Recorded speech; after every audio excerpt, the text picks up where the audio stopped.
Doubting Thomas, a lesson in faith and trust.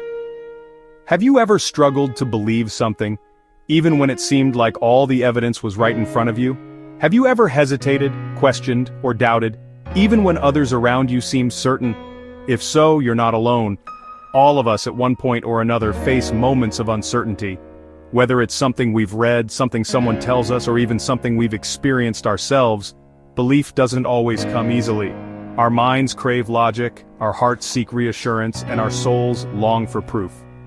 Today, we're going to explore a story that captures this very human struggle, a story from over 2,000 years ago that still speaks directly to the human condition today. It's the story of Doubting Thomas, a man whose honest skepticism led to a transformative encounter, a powerful testimony of faith, and a timeless lesson in trust. Let's set the stage. The disciples had just experienced something unimaginable. Jesus, their teacher and friend, had been crucified, buried, and, according to some, had risen from the dead. One evening, the disciples were gathered in a locked room when Jesus appeared among them. He showed them his hands and his side. They were overjoyed, but Thomas wasn't there. And when they told him what had happened, Thomas couldn't believe it. He said, "Unless I see the nail marks in his hands and put my finger where the nails were, and put my hand into his side, I will not believe." Thomas needed evidence. He needed to see for himself, feel for himself. He wasn't content with second-hand stories or emotional testimonies. He needed something tangible, something real. And can we blame him? How many of us have said something similar? Unless I see it with my own eyes, unless I can prove it, unless I can understand it logically, I won't believe it. Thomas's reaction isn't foreign, it's deeply human. We all long for certainty, for clarity, for the comfort of knowing instead of the risk of believing. In an age where science and data often define our worldview, Thomas would feel right at home. He could be any of us. His doubt wasn't rebellion, it wasn't cynicism. It was honest, it was raw, it came from a place of pain, from watching someone he loved suffer and die, from hoping in something that seemed to have failed. And that is perhaps what makes his story so relatable, because doubt often arises in the aftermath of disappointment, when faith has been bruised, when trust has been tested. But Thomas's story doesn't end with doubt. It leads to a profound transformation. A week later, the disciples are gathered again, and this time, Thomas is with them. The doors are locked, and yet again, Jesus appears. He doesn't scold Thomas. He doesn't shame him. He doesn't say, "Why didn't you believe me?"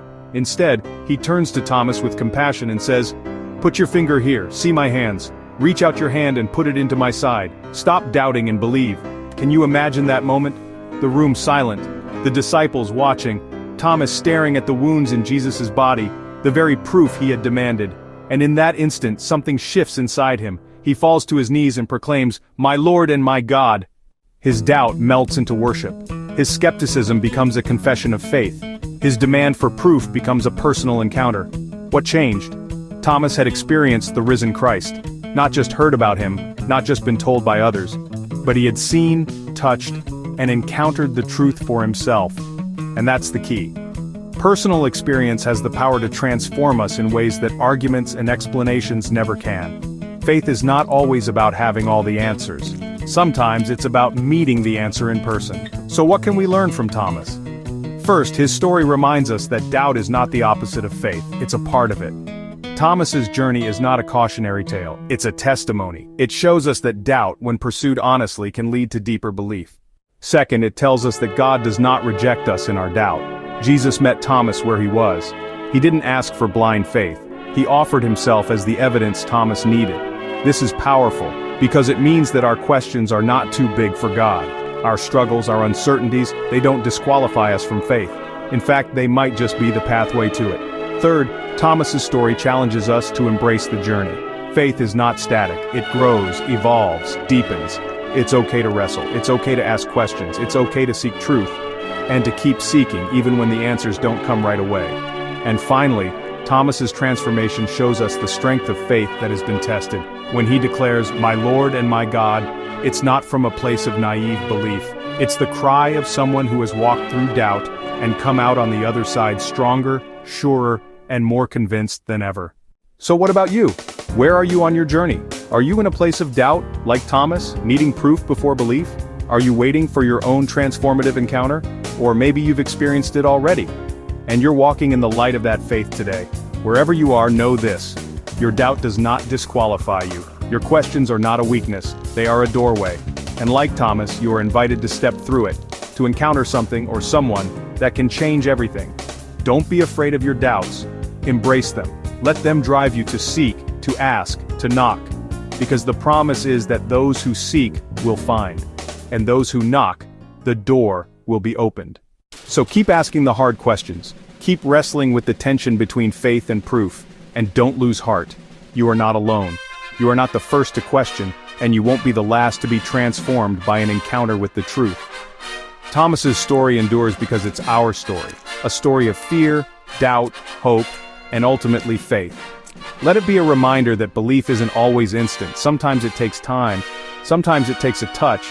But when it comes, it changes everything. So today, I invite you to reflect on your own journey, to look honestly at your doubts, to ask the tough questions, and to be open to the answers, even if they come in ways you didn't expect.